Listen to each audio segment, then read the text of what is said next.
ব্যর্থতার পর উত্থান, নবীদের কাছ থেকে শিক্ষা। জীবনে ব্যর্থতা বা বিপদ আসা স্বাভাবিক, কিন্তু নবীদের জীবনী থেকে আমরা শিখতে পারি কিভাবে ব্যর্থতার পরও উঠে দাঁড়াতে হয় এবং আল্লাহর উপর ভরসা রাখতে হয়।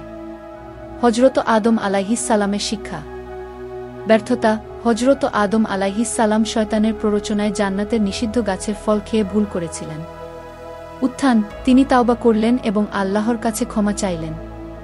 আল্লাহ তার তাওবা কবুল করলেন এবং তাকে মানবজাতির পিতা হিসেবে সম্মানিত করলেন।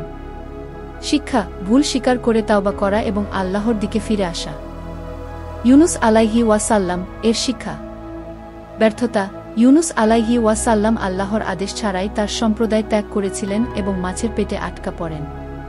উত্থান, তিনি অন্ধকারে এই দোয়া পড়েছিলেন, লা ইলাহা ইল্লা আনতা সুবহানাকা ইন্নী কুনতু মিনাজ জালিমিন। আল্লাহ তাকে মুক্তি দিলেন এবং তিনি আবার তার সম্প্রদায়ের কাছে ফিরে গেলেন। শিক্ষা। বিপদে ধৈর্য ধরা এবং আল্লাহর উপর ভরসা রাখা। আইয়ুব আলাইহিস সালামের শিক্ষা। ব্যর্থতা।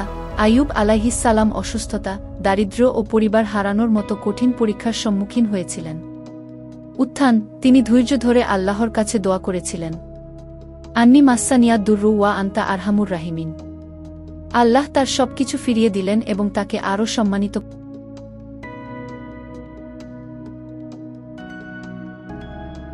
রাসূলুল্লাহ সাল্লাল্লাহু আলাইহি ওয়াসাল্লাম এর শিক্ষা। ব্যর্থতা। রাসূলুল্লাহ সাল্লাল্লাহু আলাইহি ওয়াসাল্লাম তায়েফে গিয়ে নির্যাতন ও অপমানের শিকার হয়েছিলেন।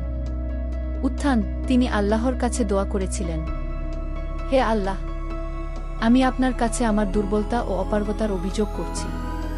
এরপর আল্লাহ তাকে মক্কা বিজয় ও ইসলামের বিজয় দান করলেন। শিক্ষা। আল্লাহর উপর পূর্ণ ভরসা রাখা এবং কখনো হতাশ না হওয়া। মূল শিক্ষা। ব্যর্থতা জীবনের অংশ, কিন্তু তা চূড়ান্ত নয়। আল্লাহর উপর ভরসা রাখুন, ধৈর্য ধরুন এবং তাওবা করুন। নবীদের জীবন থেকে শিখুন, ব্যর্থতা থেকে উত্থানই প্রকৃত সাফল্য। নিশ্চয়ই কষ্টের সঙ্গেই রয়েছে স্বস্তি। সূরা ইনশিরাহ 6।